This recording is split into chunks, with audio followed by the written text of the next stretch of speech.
Hanli dan yang lainnya mengikuti Liu Jing menuju ke pintu gerbang. Ketika Hanli mau mengikuti mereka, dia melihat senior Wang menatap kosong ke beberapa arah dengan ekspresi aneh. Hal itu membuat Hanli terkejut dan otomatis dia mengikuti arah pandangan senior Wang. Tapi selain abu putih dari hamba darah dan mayat Su Hong yang menyedihkan, apalagi yang bisa dia lihat? Karena penasaran, dengan sedikit ragu, Hanli pun bertanya, "Senior Wang, apakah kamu menemukan sesuatu?"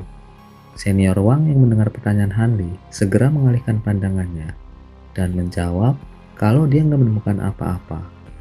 Tapi tingkah aneh senior Wang membuat Hanli menduga kalau senior Wang sepertinya menemukan sesuatu, tapi dia menyembunyikannya. Walaupun agak curiga, tapi dengan sedikit senyuman, Hanli mengajak senior Wang untuk segera turun mengikuti yang lain. Kemudian, Hanli turun meninggalkan senior Wang menjadi orang yang terakhir yang tersisa di langit. Setelah ragu-ragu sejenak, akhirnya senior Wang menyusul. Saat Hanli mendarat di tanah, dia mendengar suara indah dari langit yang memanggil namanya dan minta dia untuk menunggu. Setelah beberapa saat terkejut, Hanli perlahan menoleh ke langit.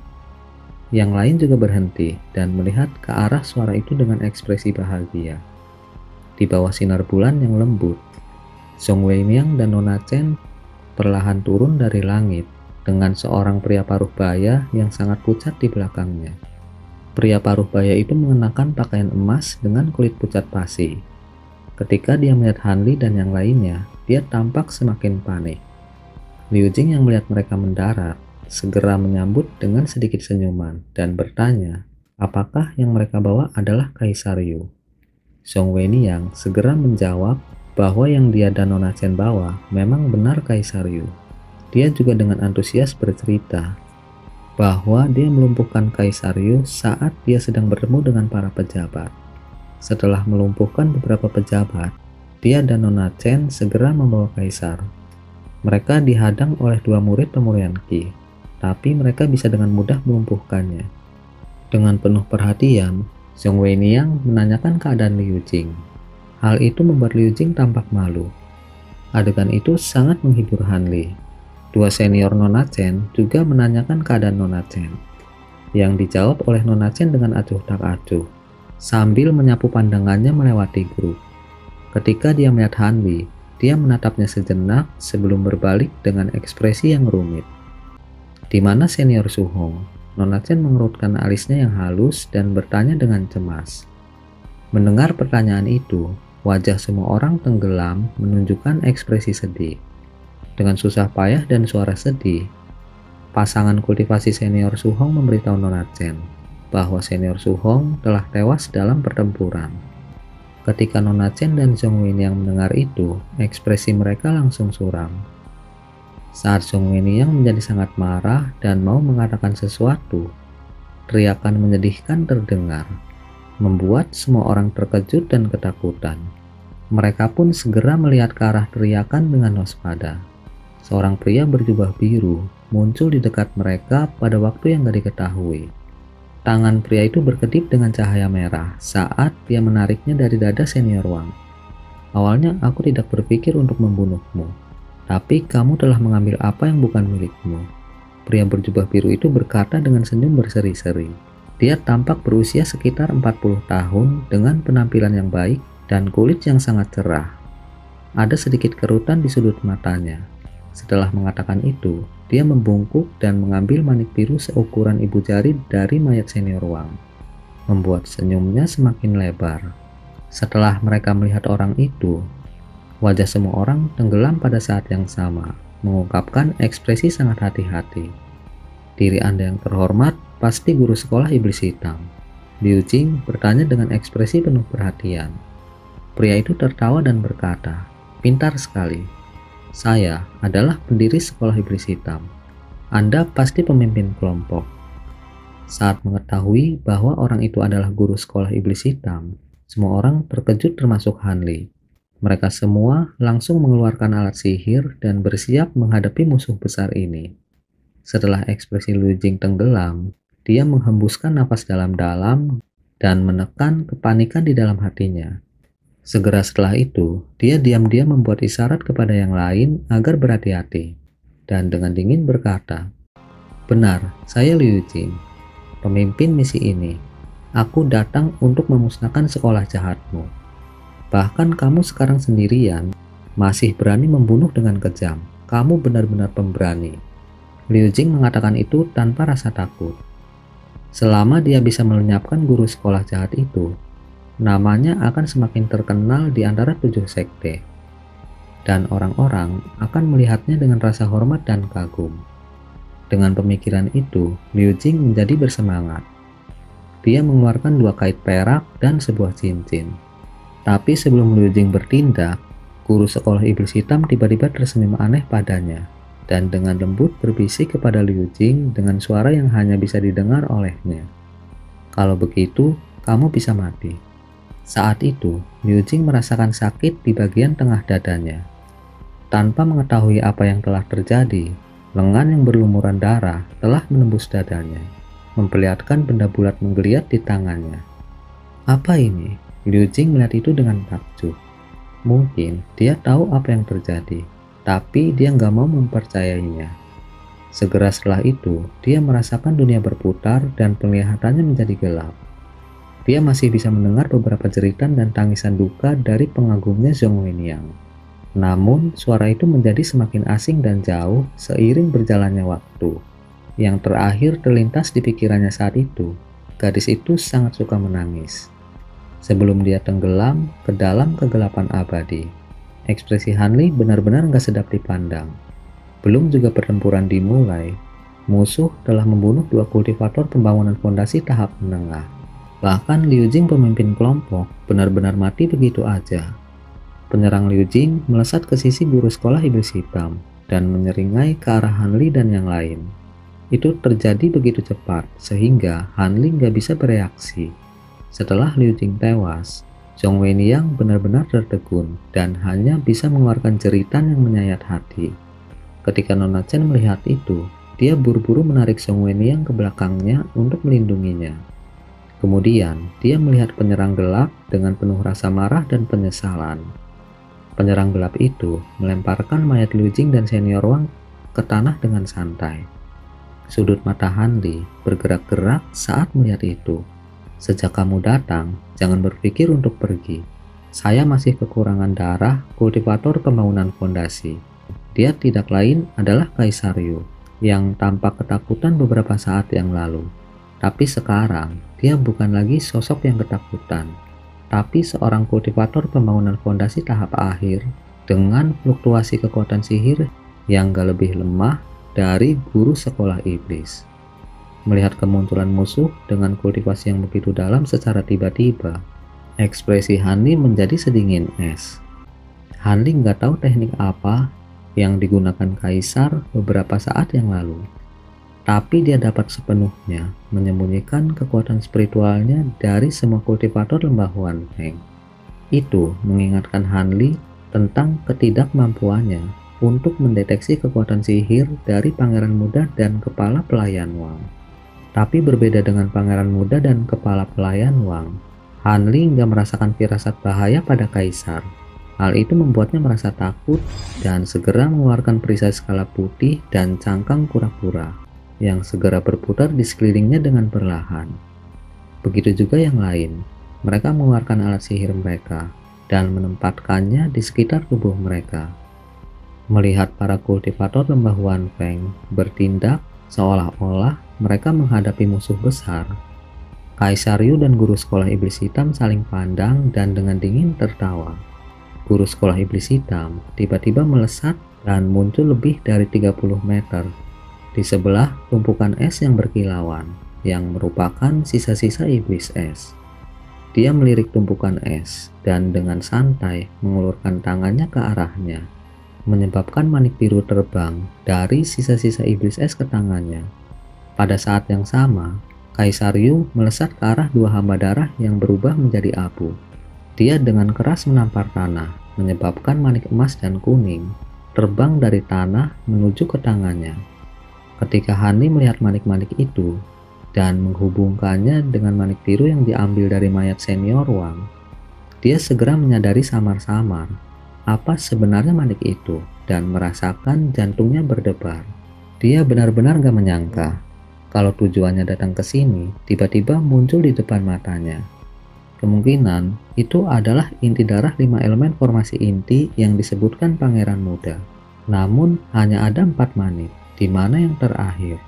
Saat Hanli sampai pada kesimpulan, Kaisaryu dan guru sekolah iblis hitam berseri-seri dengan gembira setelah mengumpulkan manik-manik dan tiba-tiba mendongak ke langit dan tertawa.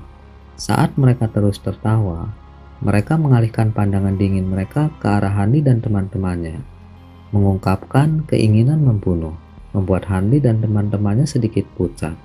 Tiba-tiba sesuatu melintas di benak Hanli. Kemudian dia berteriak agar semua segera terbang ke langit dan memanggil perahu angin surgawinya langsung terbang duluan ke langit. Yang lainnya kaget mendengar teriakan Hanli. Tapi pasangan kultivasi senior Su Hong dan Song Meng yang sangat percaya padanya tanpa sadar terbang ke langit seperti yang diinstruksikan. Sedangkan Nona Chen ragu sejenak sebelum akhirnya menyeret Song Weiniang bersamanya ke langit. Kaisaryu dan guru sekolah yang melihat itu merasa heran sebelum mencibir serempak. Meskipun jelas bahwa mereka adalah dua orang yang sama sekali berbeda, senyuman yang mereka berikan pada Hanli meninggalkan kesan aneh bahwa mereka adalah satu, membuat hati Hanli bergetar. Anak laki-laki itu cukup cerdas. Sepertinya Anda harus mengorbankan tubuh Anda lebih awal dari yang diharapkan. Saya, kenapa bukan kamu? Setelah Anda mengambilnya, itu nggak akan bisa dipulihkan. Kaisaryu dan guru sekolah dengan samar berbicara di bawah mereka. Mendengar pembicaraan aneh mereka, Hanli dan yang lainnya merasakan hawa dingin di punggung mereka. Junior Han, apa yang mereka bicarakan? Song Meng menelan ludah dan mendekati Hanli. Setelah melihat begitu banyak temannya mati tepat di depan matanya, bahkan Song Meng yang sangat suka bertarung menjadi ketakutan.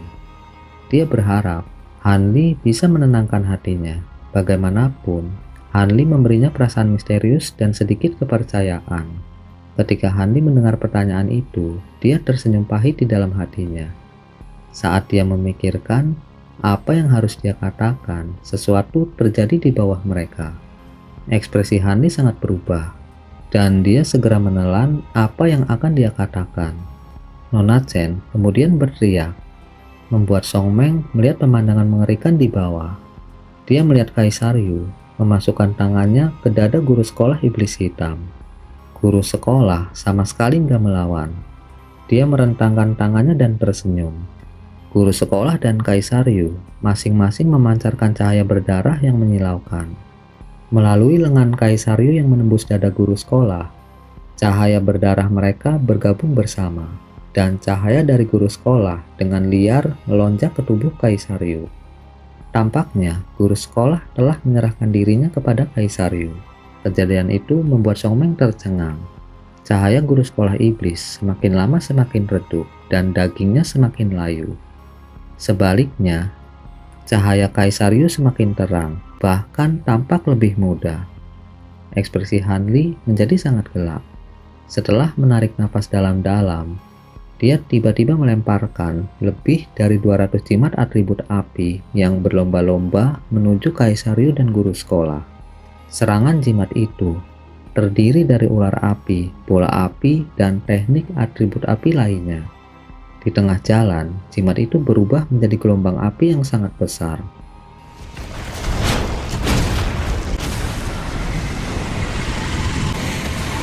Pertunjukan megah itu memberikan tekanan yang bahkan lebih besar daripada jimat sejati burung api milik Liu Jing.